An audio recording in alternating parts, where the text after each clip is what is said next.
y respuestas, que hemos tenido una abrumadora asistencia, y esto nos da a entender que hay un interés tremendo por todo lo relacionado con las profecías bíblicas. Bueno, hemos estado analizando de una forma bastante clara y bastante detallada los 6 sellos que cubren completamente toda la tribulación. Esto es muy importante para todos ustedes, los que conocen y están adentrándose cada vez más en el libro del Apocalipsis. El Apocalipsis es un libro que no se encuentra cronológicamente ordenado. El Apocalipsis es un libro donde Juan tiene 2 visiones diferentes del mismo el escenario que él está describiendo y revelándonos, pero que sin embargo muchas veces repite. Por ejemplo, en Apocalipsis capítulo 7, los 144,000 los vuelve a repetir en el capítulo 14. Después vemos nosotros que cuando está hablando de la gran ramera, habla después en el 17, cuando antes en el capítulo 13 ya el anticristo subió al poder, y es al revés, porque está claro que los primeros 3 años y medio de la gran tribulación, primero va a ser el sistema religioso de la gran ramera, y los últimos 3 años y medio, como claramente la Biblia lo dice 5 veces, de 1260 días o tiempo y tiempos y la mitad de un tiempo, son los últimos 3 años y medio que al anticristo, Apocalipsis capítulo 13, se le dio para poder gobernar. Entonces, esto es importante cuando comenzamos ya a ordenar las piezas del rompecabezas. Nos es mucho más fácil estudiar y conocer y explicar sobre todas las cosas el libro del Apocalipsis. Entonces, hace algún tiempo tratábamos nosotros de acomodar los 21 juicios, que son los 7 sellos, las 7 trompetas y las 7 copas, de una forma cronológica. Y recuerdo yo que muchas veces no nos cabía, o sea, queríamos acomodar las primeras 7 trompetas y después poner las 7 trompetas, las 7 sellos, perdón, las 7 trompetas y después las 7 copas. Y como que no acomodaba, y fue un revoltijo ahí tremendo, que a través de la escatología casi todos lo hicimos. Pero cada vez estamos aprendiendo más y recordamos esa frase de la Biblia: lo que sabemos no lo sabemos como lo deberíamos de saber. Y sobre todas las cosas, cuando nos acercamos al mundo de las profecías o de la escatología, mientras más cerca nos encontramos de la culminación de la historia y del plan de la salvación de Dios, más luz vamos a tener, más comprensión. Y Dios va a ir acomodando, porque finalmente Dios es el que nos da el conocimiento, la sabiduría y la inteligencia. Entonces, si algún conocimiento tenemos acerca de algo en la Biblia, es porque el Espíritu Santo nos lo reveló. Y esto que estoy haciendo como una introducción, lo vemos en Daniel capítulo 12. Ahí hace 2600 años que el ángel le dijo a Daniel: Daniel, te voy a revelar ciertas cosas que ni tú siquiera vas a comprender. Tú simplemente escríbelas, porque están selladas hasta que pasen aproximadamente 2600 años, que es la época en la que nosotros nos encontramos, para que podamos nosotros comprender lo que por muchos siglos el Espíritu Santo no le quitó la llave, el candado a lo que Dios tenía escondido. Y ahora somos la generación privilegiada, porque somos nosotros a quienes toda esta luz, el Espíritu Santo, nos está revelando. Entonces, conforme vamos avanzando, vamos comprendiendo. No se podía comprender nada en el siglo XX hasta 1948, cuando los judíos regresan. Antes del 48, nadie se atrevía, ningún profesor de la Biblia en escatología se atrevía a decir que estábamos en la última generación o que nos encontrábamos en los últimos días. Ya no en los tiempos, porque los últimos tiempos son a partir del apóstol Juan o de la iglesia primitiva a nuestros días. Pero viene el 48, cuando Israel regresa y recobra su identificación nacional, y a partir de ese momento pues ya comenzamos a poner las piezas del rompecabezas porque Israel era necesario que regresara a su tierra para que pudiéramos comprender verdaderamente que estamos nosotros viviendo los últimos días de la historia del ser humano. Muy bien. Habiendo dicho esto, entonces los 6 sellos cubren los 7 años del Apocalipsis, y sobre todo los 7 años de la tribulación o las 70 semanas de Daniel. Como lo sabemos, acordémonos que el 6º sello es la ira de Dios.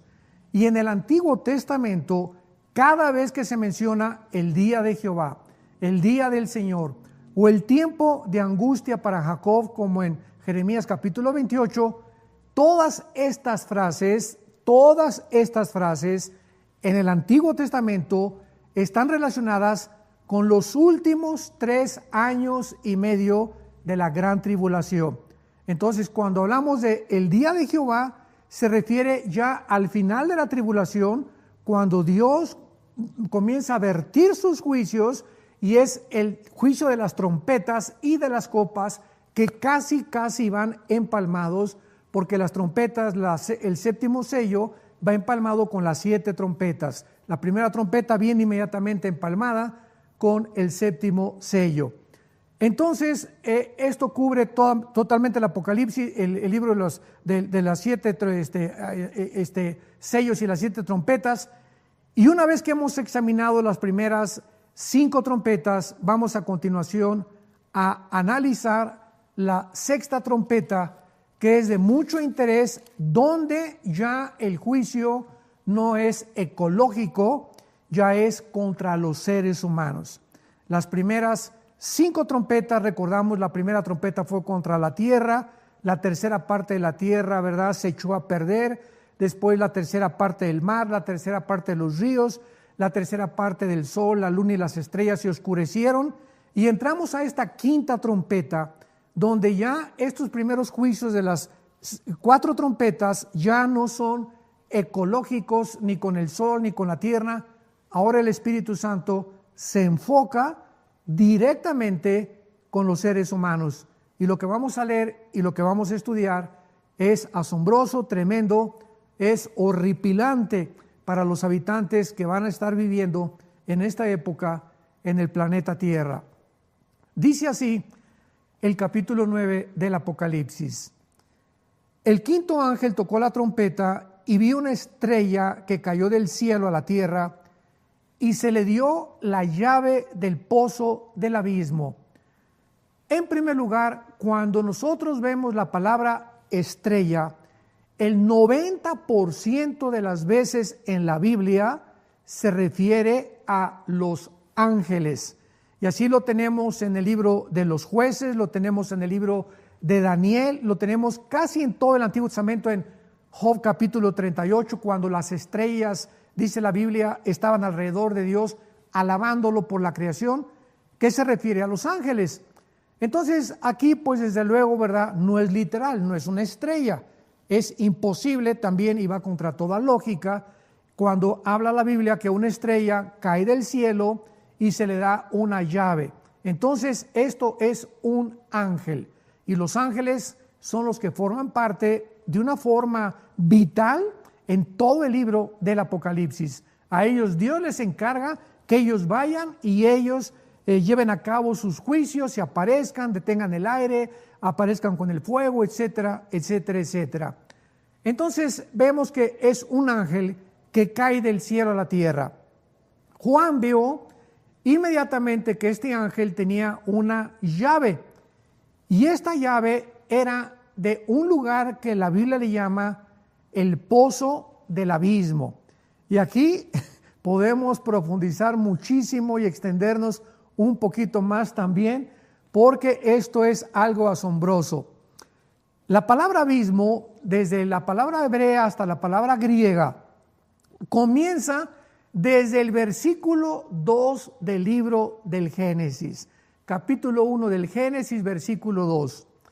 Dios hizo los cielos y la tierra, etcétera, etcétera, y la tierra se volvió en un estado caótico de desolación, estaba completamente despoblada, las tinieblas cubrían la tierra, el agua cubría la tierra y el abismo se encontraba ahí en medio de la tierra. ¿Qué significa esto? Cuando ya nos trasladamos nosotros al Nuevo Testamento, nos damos cuenta que hasta el Nuevo Testamento se nos revela que el abismo es una prisión. Está en el centro de la tierra y ahí se encuentra todavía, ahorita en el siglo XXI en que nos encontramos. Ahí está todavía el abismo, porque el abismo es la prisión de los demonios y algunos ángeles caídos. Vamos a ver que hay un ángel caído que está como jefe de esta prisión, pero es la habitación o la prisión temporal, se podría llamar así de esta manera, valga la redundancia, de los demonios. Muy bien. Si la palabra abismo en el versículo 2 del Génesis 1 aparece, ¿qué significa esto? Porque en Génesis 2 dice la Biblia que Dios todo lo que hizo fue bueno. Entonces, ¿cómo podía haber aparecido la tierra con un lugar o con una prisión donde ya nos damos cuenta que antes de que nosotros existiéramos, antes de que el ser humano fuera creado, Adán y Eva fueron los primeros seres humanos que Dios creó? La Biblia es muy clara que los ángeles fueron creados antes que nosotros. Dice en Hebreos 11, versículos 2 y 3, que las cosas que no se ven son más reales que las que se ven. O sea que el mundo invisible es mucho más real que lo que nuestros 5 sentidos pueden percibir o palpar. Esto es asombroso, porque lo que Dios nos está diciendo es que el mundo espiritual que ante nosotros continúa permaneciendo de una forma invisible, no lo podemos todavía discernir, es mucho más real que nosotros. Y las criaturas que Él creó, como los ángeles, los caídos y los que permanecen con Dios, de los demonios, vamos a ver ahorita de dónde salían los demonios, etcétera, etcétera. Todas estas criaturas y todos estos seres divinos tienen acceso a nuestro mundo visible, físico, terrenal. Los ángeles pueden entrar al planeta Tierra y cambiar su cuerpo, o sea, transformarse de lo invisible a lo visible.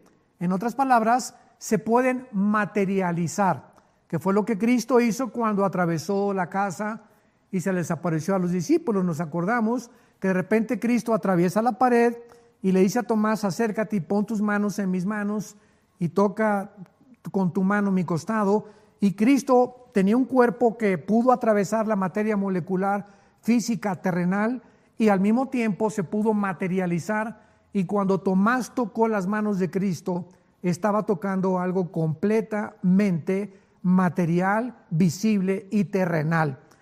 Así que esta es la composición de los cuerpos de los ángeles. Entonces, la pregunta que nos atañe es la siguiente: ¿cómo pudo Dios haber creado todo bueno y haber dejado que el abismo permaneciera dentro de la tierra?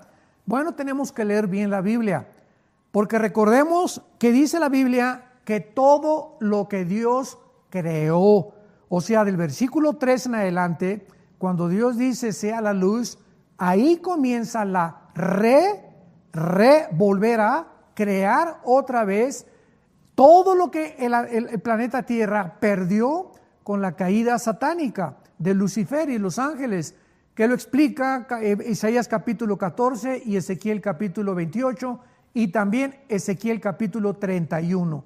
Todo el capítulo en 31 de Ezequiel, los invito a que lo lean.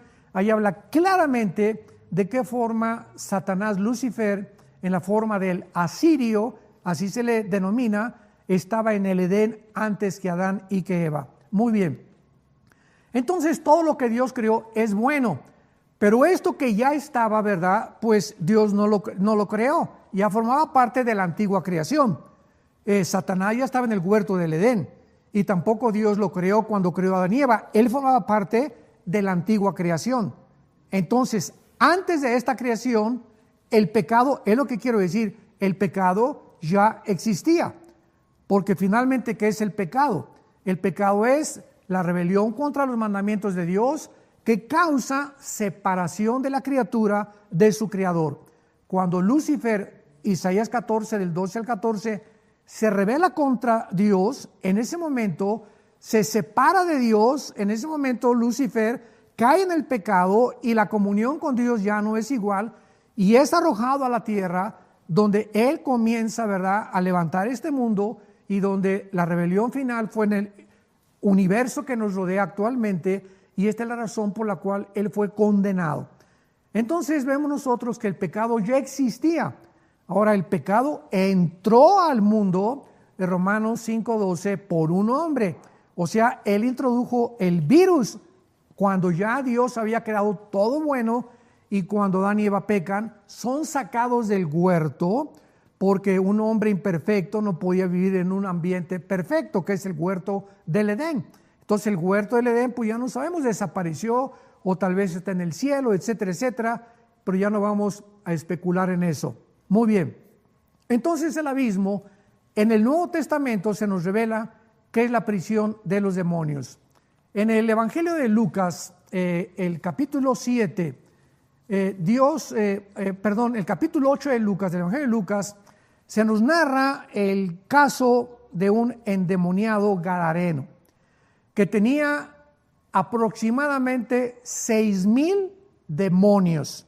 Y cuando hablamos de demonios, tenemos que diferenciarlos de los ángeles caídos, porque los ángeles caídos, ¿verdad?, son la palabra ángel, malak, y angelus, en el hebreo y en el griego, significa mensajeros. Los ángeles simplemente son los mensajeros de Dios. Los serafines no se ocupan para poder dar mensajes de Dios, es otro rango de criaturas espirituales, y los serafines no se ve en ninguna parte de la Biblia que hayan bajado a la tierra. Ellos se encuentran, dice Isaías 6, arriba del trono de Dios, diciendo todos los días, exaltando la santidad del Creador. Entonces los ángeles caídos no pueden entrar a los cuerpos humanos como los demonios. Y la palabra demonio, daimón, significa seres inteligentes.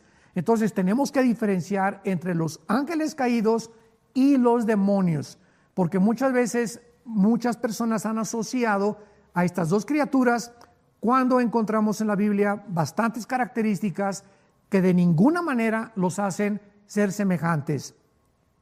Este señor endemoniado tenía 6,000 demonios. ¿Cómo lo sabemos? Porque una legión estaba formada en Roma por 6,000 soldados. Y cuando el demonio le dice a Cristo, me llamo legión, estaba implicando que había 6,000 demonios dentro de esta persona, en sus oídos, en sus cuerdas vocales, en sus nervios ópticos, en las neuronas del cerebro, en la nariz, en los pulmones. Los demonios pueden entrar en los órganos sexuales, en los músculos, en fin, pueden ocupar completamente nuestro cuerpo y controlarlo desde la parte del cerebro. Porque aquí en el cerebro, ¿verdad?, en las neuronas es donde se maneja, la parte izquierda del cerebro maneja la parte derecha del cuerpo y viceversa. Entonces, estos demonios, dice Jesucristo, que cuando Él los iba a expulsar, le contestaron en el versículo 31, le rogaron que no los mandara ir al abismo. O sea, ahí ya se nos descubre completamente el misterio. El abismo es la prisión de los demonios. Y por eso sabemos en el capítulo 9 del Apocalipsis que estamos estudiando, que estos demonios van a ser, regresamos al Apocalipsis, a ser sacados completamente del abismo. Nos podemos imaginar los millones de demonios, si simplemente un ser humano tenía 6,000, los millones de demonios que van a salir del abismo, y van a salir, dice la Biblia, en el versículo 2, Apocalipsis 9, abrió el pozo del abismo y subió humo del pozo como humo de un gran horno.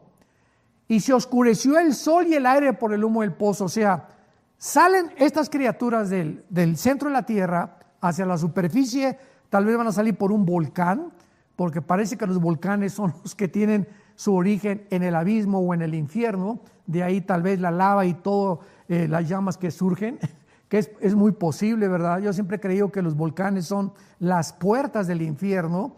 En fin, ¿verdad? Van a salir hacia la superficie de la tierra Y van a salir de una forma tan espantosa, ¿verdad? Que van a salir de color negro, es lo único que podemos saber, porque dice la Biblia que se va a oscurecer completamente toda la luz del sol y toda la luz de la luna.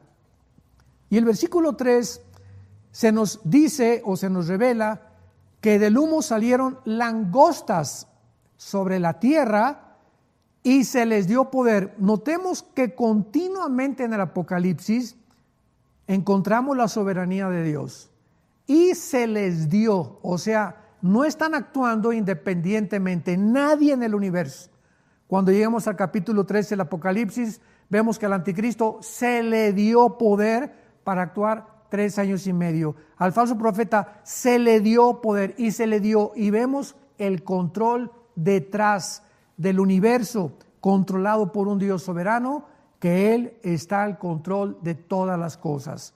Y ahí es donde nosotros encontramos la paz, de saber que nada nos puede afectar, que todas las cosas, por más horribles que parezcan a nuestro alrededor, contribuyen para nuestro bien.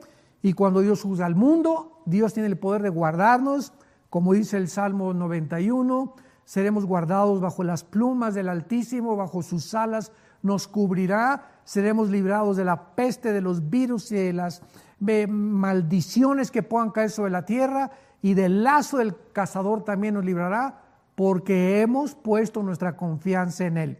Acordémonos que dice Pedro en su segunda carta, que somos guardados por el poder de Dios mediante la fe. Cuando un cristiano deja de creer, cuando un cristiano es presa del temor, del miedo, y comienza a alejarse del contacto con la Biblia y de Dios, Dios ya no tiene, pierdes la energía divina del Espíritu Santo que nos capacita para poder enfrentar lo que nos está rodeando. Por eso es tan importante que siempre se recuerde en la Biblia que velemos y que oremos continuamente, velar y orar para que no caigamos en las trampas que están a nuestro alrededor y en las tentaciones que todos los días está el diablo lanzando sobre nuestra vida. Muy bien. La pregunta interesante aquí es ¿por qué langostas? ¿Y por qué estos demonios salen del abismo en forma de langostas? Y es interesante porque dice el versículo 4, veamos por qué, se nos va adentrando más y más, que entonces se les manda a estos demonios en forma de langostas que no dañen la hierba. O sea, ellos tenían órdenes de Dios, esto no toquen, esto sí, esto no, esto sí. Que no dañaran, no se metan con la hierba, no se metan con ningún árbol. Solamente se les da permiso que ataquen a los hombres y que los que tengan el sello de Dios no se acerquen a ellos, sino solamente a los hombres que no tuvieran el sello de Dios en sus frentes. A esas personas, estos demonios podían atacar. Y así ha sido antes del Apocalipsis. Estamos cubiertos por la protección y por la sangre de Jesucristo. Los demonios saben cuando una persona tiene al Espíritu Santo. Los demonios saben quién es cristiano y quién no es cristiano, quiénes son profesantes y quiénes no son profesantes. Así que no tratemos de engañar a Dios, o somos o no somos. Si somos, Dios nos va a cuidar, Dios nos va a guardar hasta el final y vamos a llegar a la meta, porque Él dijo en Filipenses 1:6, el Espíritu Santo iluminó a Pablo para que dijera: lo que Dios comenzó lo va a terminar hasta el tiempo que Él regrese. Ahora vamos a contestar por qué langostas. Qué interesante está esto. Muy bien. Entonces les fue dado a los demonios no que mataran, ¿verdad?, sino que atormentaran 5 meses a los seres humanos. Imaginémonos esto. Es la primera vez en el Apocalipsis donde se menciona un tiempo cronológico, donde estas criaturas tienen el poder de actuar atormentando a los seres humanos que no están sellados por Dios. En este caso está hablando de los 144,000 judíos que fueron sellados en el capítulo 7, ya lo vimos también, sino que los atormentaran. Y el tormento es como un tormento de alacrán o de escorpión cuando hiere al hombre. Hace algunos años vivíamos nosotros en Acapulco. Y yo recuerdo que cuando llegamos a Acapulco, pues yo llegué como misionero. Estaba yo con la Iglesia Presbiteriana de México, me mandaron para que pudiera hacer una investigación y después me fui a la sierra, 3 años con los indígenas entre la sierra de Oaxaca y de Guerrero. Y no se imaginan el alacranero que todos los días estábamos enfrentando. Vivíamos en un galito, pues casi no teníamos de comer, comíamos lo que cortábamos. Y abría yo el cajón de cualquier parte y salían alacranes. Abría la llave del agua y salían alacranes. Y estábamos durmiendo en el suelo, en petates, en pisos de adobe. Entonces, ¿cómo era posible, verdad, que estos alacranes no nos picaran? Jamás nos picaron los alacranes. Esto es algo que quiero comentarles a ustedes. Ahora bien, ¿qué aprendí de los alacranes? Bueno, los indígenas nos enseñaron que los alacranes tienen aquí en la pancita unos pelitos. Y los indígenas y mucha gente del campo, cuando va corriendo el alacrán, lo agarran, el alacrán tiene así el aguijón, y entonces en lugar de agarrarlo así, lo agarran de lado así. Lo puedes agarrar así y no te puede picar. Y le quitan los pelitos, y es en los pelitos donde se encuentra el poder para que bajen la cola. O sea, los alacranes que teníamos alrededor, los indígenas nos lo habían soltado para probarnos a los misioneros, pero eran alacranes que ellos ya les habían quitado los pelitos y solamente, ¿verdad? Pues se divertían asustándonos, pero por eso no nos picaron. Yo creí que era un milagro de Dios, ¿no? Pero fue algo maravilloso poder descubrir este secreto. Pero además me enseñaron también que cuál es el efecto cuando te pica un alacrán. Muy bien. Cuando un alacrán te pica, hay los güeros y los negros. Y los más peligrosos son los güeros, los chiquitos, no los grandotes, ni los escorpiones que son más grandes, que casi en México. En Durango, sí, al norte de México, en Durango hay bastantes alacranes grandísimos y allá hay escorpiones. Los alacranes, cuando te pican, el primer síntoma es que te comienza como a dar un cosquilleo en la mano izquierda, así como un hormigueo, y se te comienza a cerrar la garganta. Esto es interesante porque se parece al coronavirus, ¿verdad? Entonces se te comienza a cerrar la garganta y te ves impedido a respirar. Y hay muchos remedios para el alacrán. Es muy raro que pueda un alacrán, a menos que sea de Durango o alguna época o de algún tipo más del desierto más venenoso, que pueda realmente matar a un ser humano. Porque otra cosa que me dijeron, cuando comienza a acercarte, a cerrarte la garganta, a un misionero que iba con nosotros, presbiteriano, de la iglesia presbiteriana, le picó el alacrán, ya viejito, que fue mi tutor durante 3 años, y me acuerdo que le entró el pánico, y nos dijeron los indígenas, si tú te asustas, los indígenas sin saber ni conocer la mente humana, una persona que se asusta, actúa el sistema nervioso para que el veneno se acelere y te mate más rápido. Entonces, el secreto era, tranquilo, me picó el alacrán, ¿verdad? No me va a pasar nada. Si mantienes esta actitud de serenidad, no puede efectuarse el veneno del alacrán. Entonces, parece que hay una gran similaridad con el coronavirus, ¿verdad? Porque el coronavirus, pues, es una esporia que está flotando en el aire y no se llama en el aire coronavirus. Discúlpenme, señores, ustedes que han dicho que el coronavirus anda por todos lados. En el aire es una espora con una RNA que significa que tiene una composición molecular para que pueda tener como el ADN un código genético, pero no se convierte en coronavirus hasta que entra esa espora que no tiene vida, entra a la nariz o entra a la boca y entonces comienza a reproducirse en las células y ahí es cuando comienza la invasión. Ahora bien, para no salirme muy rápido del tema, pero esto es importante, cuando una persona te dicen dio positivo con el COVID-19, no significa que estás enfermo, significa que estás contagiado. Y hay una gran diferencia entre tener contagio y estar enfermo. Te enfermas hasta que te bajan los pulmones y comienza el problema ya a increparse por falta de asistencia a Pero cuando te dan como positivo, tómate un Tylenol, ibuprofeno, antigripales, estate tranquilo, enciérrate ahí 2, 3 días en tu casa y no pasa mayores. Pero cuando entra el temor y entra el miedo, se acelera de una forma misteriosa la reproducción de este virus y mata mucho más rápidamente a las personas. Pero no vamos a seguir ya con el coronavirus porque no se trata de eso ahorita, pero fue una cosa interesante porque los seres humanos en la quinta trompeta van a ser atormentados, que van a sentir que se ahogan, van a sentir que se están asfixiando, pero no se van a asfixiar. Qué horrible va a ser eso. Qué tremendo va a ser eso. Me ahogo, no, pero no se van a ahogar. O sea, esa sensación de que te estás ahogando es horrible, porque muchas veces la hemos experimentado con otras enfermedades.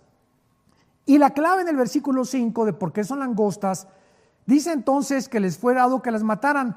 Y es interesante porque dice en el versículo 5 que les fue dado que los atormentaran 5 meses. Y cuando examinamos las vidas de las langostas, descubrimos que duran 5 meses. Pero algo que es tremendo es que las langostas no tienen capitán, no tienen como las hormigas. Dice el libro de Proverbios, hablándole a los holgazanes y a los flojos que no quieren trabajar: mira la hormiguita, tú flojo que no junta ni amontona, y en el verano amontona su comida, y nadie les da órdenes. O sea, las hormiguitas, ¿quién puso en ese cerebro minúsculo las órdenes de por qué iban a ir por un granito de piedrita, dónde lo iban a poner? Cada una sabe dónde poner el de esa, y nadie les dijo cómo los pusieran. No tienen capitán, dice Salomón de las hormigas. Esto a mí me asombró cuando yo lo leí, porque dije, esto es solamente obra de Dios. Traen un chip, todas las hormiguitas traen un chip en su código genético, donde ya traen instrucciones como si fueran robotitas para saber exactamente qué van a hacer. No necesitan capitán, y así Dios las diseñó para que aprendiéramos, que no necesitamos que nos digan, haz esto, haz aquello, o pórtate bien.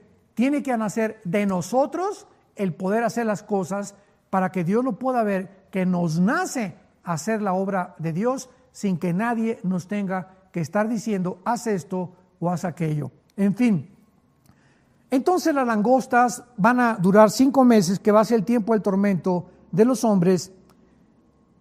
Y había otra pregunta muy importante. Sí, la pregunta es, ¿qué clase de seres son los descritos en esta trompeta? Correcto, muy buena pregunta también. ¿Qué clases de seres? Vamos a ver ahora qué forma adquieren estos demonios, y esto nos va a dar otra revelación tremenda con la tecnología del mundo moderno, porque dice en el versículo 6 que los hombres van a buscar morir y no van a poder, la muerte huirá de ellos. Y el versículo 7 de Apocalipsis 9 nos dice el aspecto de las langostas. Pongamos atención. Eran semejantes a caballos preparados para la guerra. O sea, que traían una fuerza impresionante como un caballo. Dice en el libro de Job, cuando Dios le revela a Job las características de los corceles, que el caballo no tiene miedo. O sea, el caballo tiene un jinete arriba y se enfrenta, acuérdense, ejército contra ejército, como antiguamente peleaban, y los caballos no comienzan a frenarse, no se enfrentan y chocan unos con otros, porque así los diseñó Dios. Son animales diseñados especialmente para la guerra. Entonces, estas langostas o estos demonios se les compara con caballos porque no tienen temor ninguno. Van contra el que se van y sabemos que nada los va a detener. En segundo lugar, dice que en las cabezas tenían como coronas de oro. Esto nos habla que estas coronas, la corona implica gobierno o dominio o control. A estos demonios, recordemos, se les dio.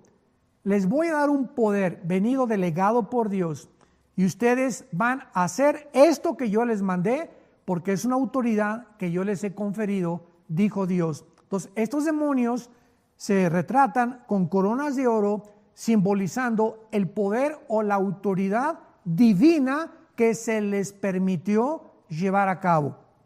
Número 3, y aquí entramos ya en materia. Las caras como caras humanas. Número 1, apúntalo. 2, cabello como de mujer, también es humano, o sea, la cara y el cabello como de mujer. 3, los dientes como de leones, un animal feroz, cruel y sanguinario. 4, corazas de hierro y sus alas como el estruendo de muchos carros de caballos y colas como escorpiones. ¿Qué es lo que la Biblia nos está revelando aquí?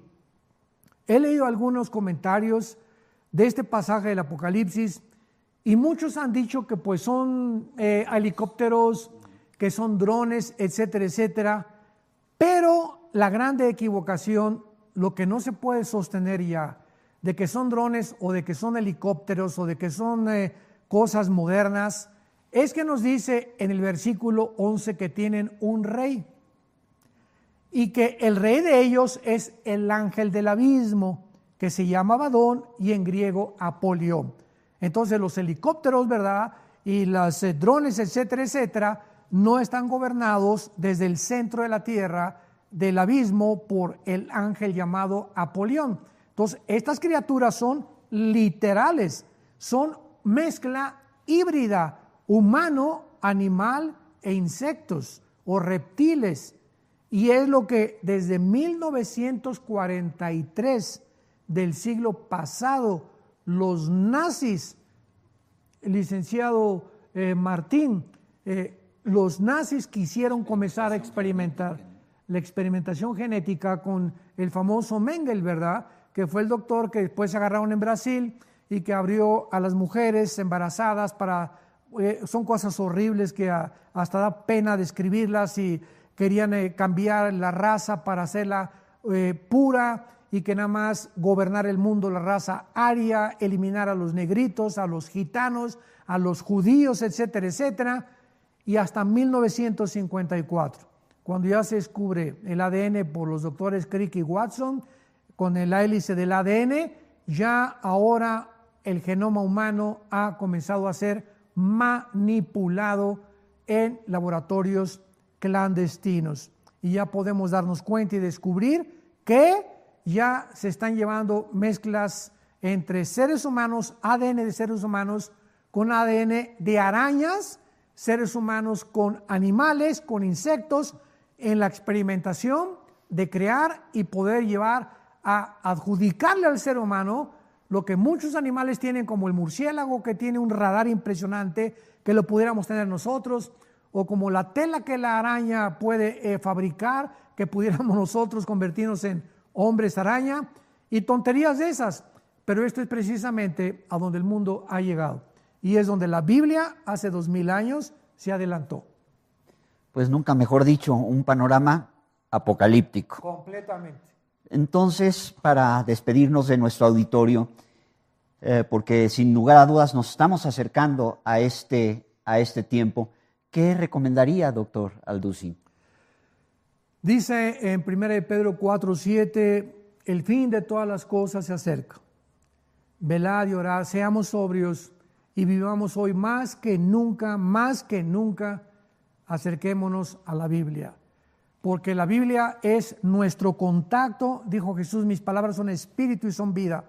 La Biblia no es un libro común y corriente, la Biblia tiene poder espiritual, que si tú te acercas con el espíritu adecuado, ¿verdad? Con una conciencia limpia, para tener comunión con el Espíritu Santo, que es el que la hizo, estas palabras se convierten en espíritu y en vida en tu vida, nos transforman, nos guían, nos dan paz, nos dan fuerza, dirección, sabiduría, inteligencia, etcétera, etcétera, que es lo único que vamos a necesitar para poder enfrentarnos en esta última batalla que tal vez vamos a pelear antes de que el Señor venga por nosotros. Doctor Alducin, pues muchas gracias, y muchas gracias también a usted, que nos honra con el favor de su atención a estas emisiones de Preguntas al Aire. Esperamos contar con su atención, con su asistencia a través de este medio en una próxima entrega. Que Dios les bendiga. Buen día. Vida Nueva para el Mundo se sostiene y propaga el mensaje de salvación.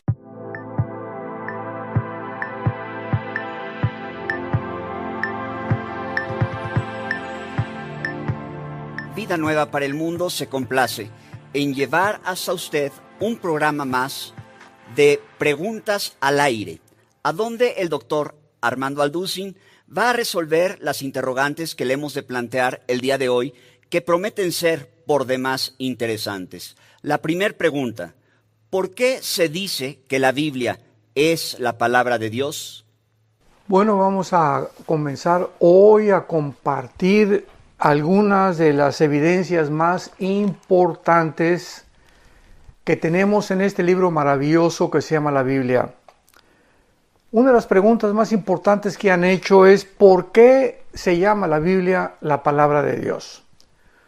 En otras palabras, ¿qué diferencia hay entre la Biblia y los demás libros sagrados como el Ramayana de la India, las doctrinas y convenios de los mormones, el Men Chuen de Confucio, el Tripitaka de Buda, el Corán del Islam, etcétera, etcétera? Entonces, dentro de esta gama de libros sagrados, ¿por qué la Biblia se le llama la palabra de Dios? Yo he tenido debates con diferentes personas que han pensado completamente de una forma adversa a la Biblia y siempre debatiendo, bueno, que acaso el Corán, el Ramayana, el libro de los Vedas, de los persas, etcétera, etcétera, que tampoco entonces se le puede considerar como libro de iluminados o de dioses también. Y esta es la razón por la cual vamos a contestar estas preguntas tan importantes para la mayor parte de nosotros. No cabe duda que existen millones o tal vez billones de volúmenes de literatura en las librerías del mundo. Sin embargo, existe un libro que sobrepasa a todos los demás volúmenes de literatura, y ya no estamos hablando simplemente de religión, sino en cuanto a su contenido, con registros arqueológicos, genéticos, químicos, físicos, antropológicos, arqueológicos, psicológicos, etcétera, etcétera. Y este libro que estoy mencionando es la Biblia. ¿Por qué contiene la Biblia información que la mayor parte de los libros no contienen? Porque millones de personas pues continúan buscando. Cuando tú vas a una librería, es precisamente porque estás buscando alguna información, conocimiento que algún ser humano haya podido dejar o transcribir en letras para que pueda ayudarte a tu vida, ya sea filosófica, religiosa, económica, moral, etcétera, etcétera. Pero cuando venimos nosotros y examinamos cuidadosamente las Sagradas Escrituras, nos encontramos que en primer lugar el personaje central de la Biblia se llama Jesucristo. Y este es un hombre maravilloso que excede a todos los grandes genios, dirigentes, líderes, gurús que se han proclamado así como Mesías o que son dirigentes de la humanidad o que traen las respuestas para la salvación del ser humano. Venimos a Jesucristo y encontramos una persona que dice hace 2000 años: yo soy el camino, yo soy la verdad y yo soy la vida.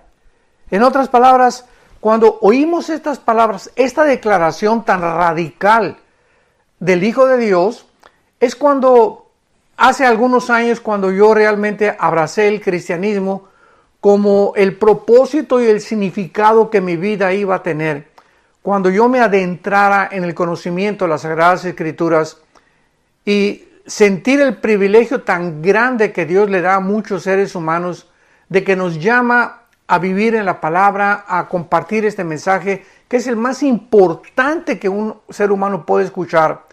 Es cuando comencé a comparar a Jesucristo con Buda, por ejemplo. Gautama Buda dijo antes de morir: busquen la verdad. Nunca jamás dijo: yo soy la verdad.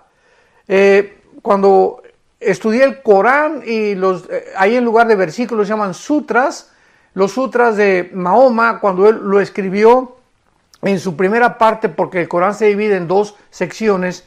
La primera parte es una parte pacífica, porque es cuando comenzaba el Islam a ser propagado. Y entonces Mahoma comenzó a hablar acerca pues de la paz y que no hubiera pleitos, etcétera, etcétera, entre ni disensiones en las diferentes tribus. Pero cuando ya el Corán aumentó y cuando el Islam ya tuvo un resurgimiento tremendo, donde millones de seguidores comenzaron a adherirse a esta filosofía, es cuando Mahoma ya, ¿verdad? Inclusive él ni siquiera escribió el Corán, porque dicen que tuvo una revelación del cielo que le venía y que hablaba y que entraba en estado de trance mientras él escribía esto. Y la segunda parte del Corán pues ya es una versión donde encontramos ya matar a los infieles, al que no sea musulmán, ya sea shiita o suní, que son las dos ramas diferentes del Islam, tienen que morir. En fin, tenían que imponer a fuerza esta ideología o esta religión. Y lo más asombroso de todo es que este hombre llamado Mahoma pues tuvo relaciones con una niña de 10 años, se casó con una niña de 10 años, después se casó con una señora muchísimo mayor que él, etcétera, etcétera. Entonces cuando encontramos nosotros el origen de los libros entre comillas sagrados, podemos deducir realmente qué validez le podemos dar a estos personajes, qué validez le podemos dar a los escritos que ellos supuestamente nos heredaron para poder realmente asimilarlos, examinarlos detenidamente y formarnos un criterio donde podamos determinar si esto es válido, si no es válido, o de qué forma este libro supera a este otro libro. Y ahí es cuando ponemos en la balanza las Sagradas Escrituras, que es únicamente lo que quiero yo hacer en este momento, poner en una balanza la Biblia con todas las demás enseñanzas y demostrar claramente las evidencias científicas, médicas, proféticas, químicas, genéticas, biológicas que la Biblia tiene y que además cientos de siglos antes de que se descubriera todo lo que se ha descubierto en la biología, en la genética, en la física, en la antropología, en la arqueología, etcétera, etcétera, la Biblia se había adelantado a estos descubrimientos. Y esto nos sitúa en una posición donde tenemos que considerar con objetividad y con honestidad e integridad intelectual y moral que este libro no pudo haber sido hecho por seres humanos. Pero veamos a continuación, independientemente de las declaraciones de el personaje central que es Jesucristo, cuando él dice yo soy el camino, la verdad y la vida, nos está hablando Jesucristo que no hay ningún otro camino, así de radical. Yo soy el camino. O sea, cualquier persona que siga a Jesús, en otras palabras, lo que él quiere decir es que te encuentras en el camino verdadero de la vida.